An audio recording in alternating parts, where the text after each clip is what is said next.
Сайн байцгаана уу? Манай Дулаанбосуу төслийг дэмжиж байгаа компаниудаа онцгойлон талархал илэрхийлмээр байна. За манай одоо суурийн ухамл газар шорооны ажлыг болон ерөнхийд нь манай энэ одоо байшинг барьж дуустал нь хариуцаж ажиллаж байгаа Premium Grand House компанийнхандаа баярлалаа. Тэгээд дээрээс нь тэнд орох хөөсийг нь гаргаж байгаа 50% нийлүүлж байгаа том хөөс компанийнхандаа баярлалаа.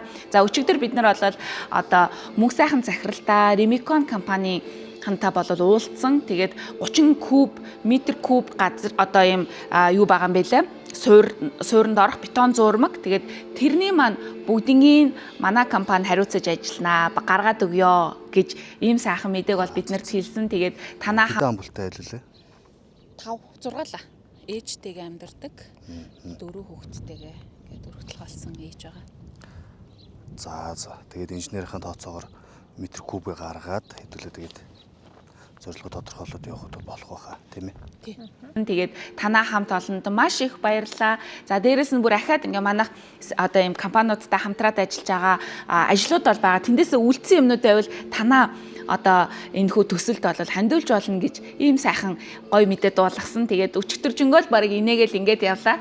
За мөө манай бохирын асуудлыг шийдвэрлээд тийм ээ. Одоо нүхэн жорлонг халж байгаа ийм буянтай ажил хийдэг Alta Ecolos компанийн дээр бид нэр өчтөр очсон. Тэгээд очоод ер нь одоо яаж тийм ээ одоо газар руу одоо тэр бид нар чи одоо ингээд бохирын асуудлыг шийднэ л гэж яриад байгаа боловч яг ямар төхөөрөмж юу аа гэдгийг нь бол мэдэхгүй байгаад байсан байхгүй юу. Тэгээ очоод ингээд үзлээ, инженертэй, суурилуултын инженертэй танилцлаа, уулзлаа, ярилцлаа. Яг одоо энэ артталд нь би бичлэгээ оруулчин та бүхэн бас сонирч байгаа юм бол тийм ээ өөрийнхөө цуслангийн хаусдаа мөн одоо тогтмол амьдардаг амны орон сууцанда яг энэ Alta Ecolosоос ийм бохирын асуудлыг шийдвэрлэдэг ийм бохирын ийм юу байлаа одоо Yonks гэх юм уу юу гэх те тэр төхөөрөмж байлаа. Тэр төхөөрөмжийг тавья гэж хүсэж байгаа юм бол та бүхэн одоо төд бодлого бидний ардаас гарах бичлэгийг үзээрэй. Мөн ер нь хийдэг Нямсрынгийн сайхан гэдэг залуу байна.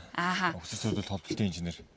Ажлагтай тийм. Хүн жорлон бол ерөөсө цэвэр халж байгаа. Ягаад гэвэл манай төхөөрөмж бол тэр жорлон бол бүр 100% халахаар ягаад гэвэл саарлс сулгаж байгаа. Айлс орж иж байгаа хэрэглээг маань саарлс сулгаад шууд хөрсөндөн шингээх зорилттой тийм төхөөрөмж учраас нүхэн жорлонтой бол ягаад ч зөвлөхийн аргагүй л дээ.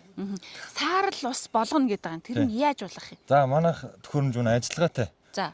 4 үеийн ажиллагаагаар ажилладаг. Хүлээ авах камерт маань хэрэглээ орж ирээд хүлээ авах камераас цааш биологийн камер руу хайж өгнө. Биологийн камерт биологийн цэвэрлэгээ явагдана.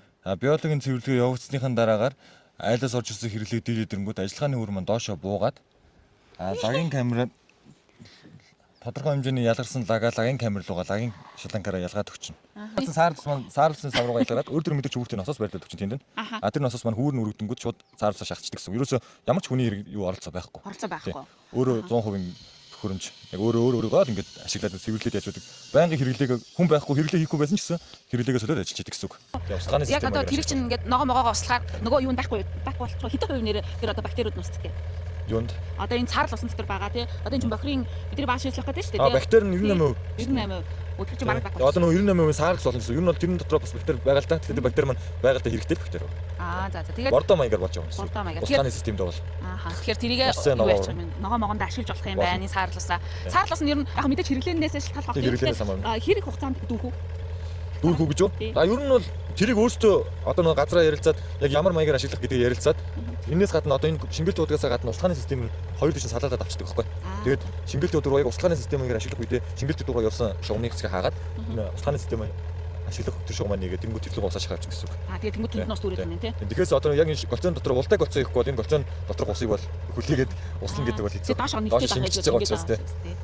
Окей ойлголаа. За ингээд юу яах нь штэ.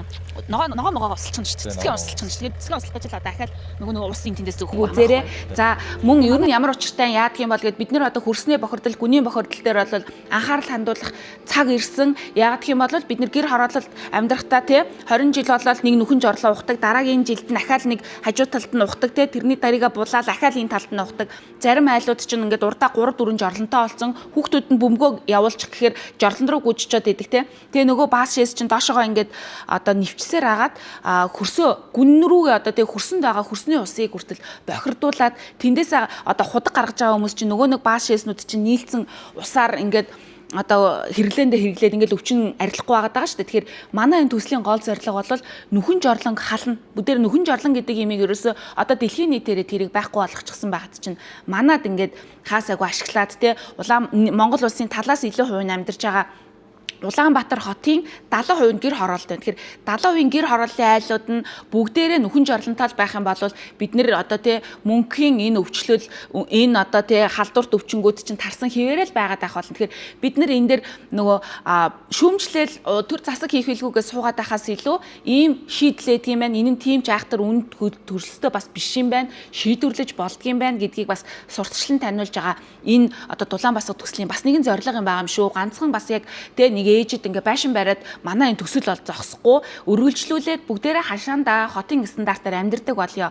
Утаагүй түлшийг тэ одоо бид нэр хэрэглээд ч юм уу эсвэл утаа гардаггүй 100 хэрэглээд утаанаас бол салахгүй юм байгаамаа. Бид нэр энэ түлш гэдэг зүйлийг болоод энэ утаа гаргаж байгаа 100-ыг болж ээж бид нэр одоо утаагүй амьдрнаа. Бүгдээрээ нийтээр амьдрна. Бид нэр тийм олуулаа биш байж бүгдээрээ өөр өөрсдийгөө тийм ээ одоо хин нэгнээс хүлээлт үүсээд ингээд ажил хийхгүй суугаад байж болохгүй учраас манай олон хүүхэдтэй одонтой ээжүүд нийлээд бидний хүүхэд би өнөөдөр ингээд байшин байранд амьдарч байгаа учраас миний асуудал биш гэж хүлээж авахгүйгээр бүгд энд гар нийлэн ажиллаж байгаа хамтдаа чадхаар зүтгэж байгаа шүү. За тэгээд манай төслийг дэмжиж байгаа бүх байгууллагуудтай маш их баярлалаа гэдгийг хэлье. Тэгээ сайн үс бүхэн дэлгэрэх болтугай.